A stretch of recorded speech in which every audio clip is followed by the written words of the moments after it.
Барлықтарына сәлем. Бүгінгі видеоның тақырыбы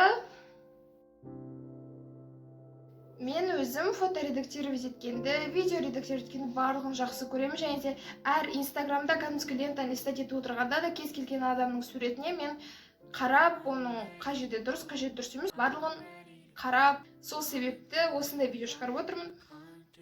Әрине, ескерте кетейін, мен бір белгілі фотограф немесе сондай бір курстарды оқыған адам емеспін, және де мен тек қана өзімнің жұмысымды жақсы көретін адаммын. Сол себепті менің қазір айтатын кеңестеріме жүгінсеңіз де болады, жүгінбесеңіз де болады, өз еркіңіз.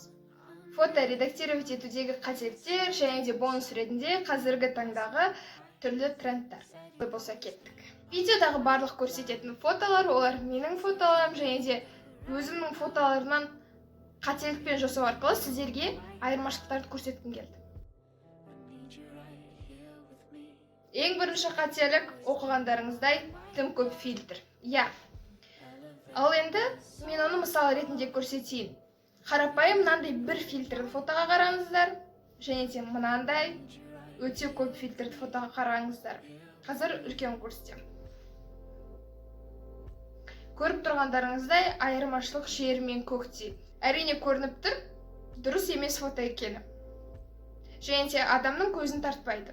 Сен көп фильтр қолданған сайын сенің фотоңның качествосы, яғни сапасы ол төмендей береді. Сен қанша фильтр қолданасың, ол фотоның үстіне, яғни жалпылама тілде жабысады да, фотоңның сапасы төмендей береді. Сол себепті 1000 фильтрдің барлығын қолданып көріп, бір-ақ фильтрға тоқталу керек. Бір фильтрдің үстіне екінші фильтр, одан кейін тіпті 10 фильтр, 100 фильтр қойғаннан сенің фотоң становится мутнее, мутнее и мутнее.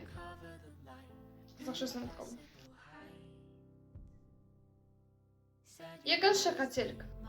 Қазіргі таңда өзіңе керек емес нәрселерді мутна қылу, ол басты бір фишканың бірі деп атаса да болады. Бүкіл фотканы мутна қылу.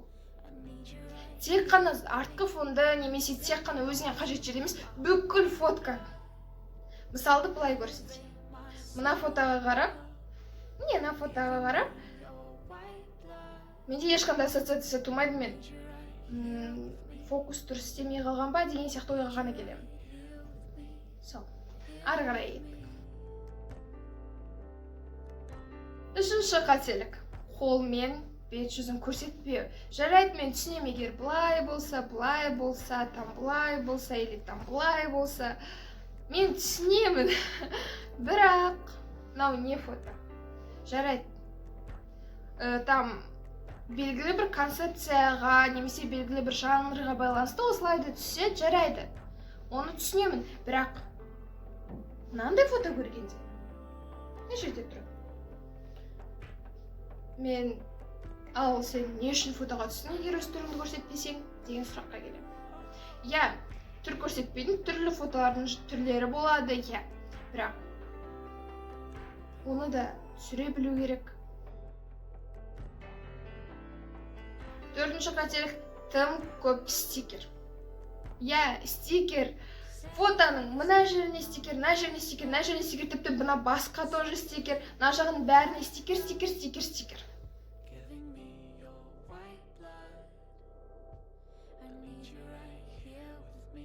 Бесінші қателік шумның көп болуы. Кейбір адамдар редактировать еткенде деталиді қатты қыламын деп, картинкадағы шумды көбейтіп алып. Шум дегенге мен былай мысал келтіремін. Шумы дұрыс қолданылған фотография, мынау шектен тыс. Өздеріңіз салыстырып көріңіздер. Ал енді қазіргі таңдағы трендтерға кезек берейік. Қазіргі таңда ең басты өзім байқаған 3 тренд. Біріншісі табиғилық. Мына жерге мысал келтіремін. Екіншісі эстетика. Көп адамдар қазір мынандай парақшалар ашып жатыр. Эстетично. Мен өзім сондай эстетикалық нәрсе жасайын десем, білмеймін, мен ол стильді аса қатты бұлай жақсы көремін деп айта алмаймын. Үшіншісі минималистик.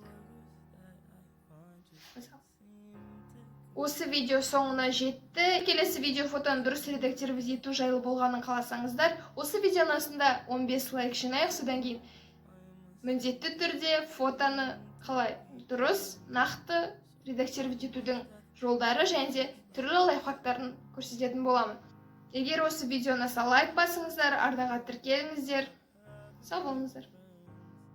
Айтпақшы, артқы фонға қарап, менің видеоны қаншалықты ұзақ түсірген байқаған боларсыздар. Еңбекті бағаласаңыздар.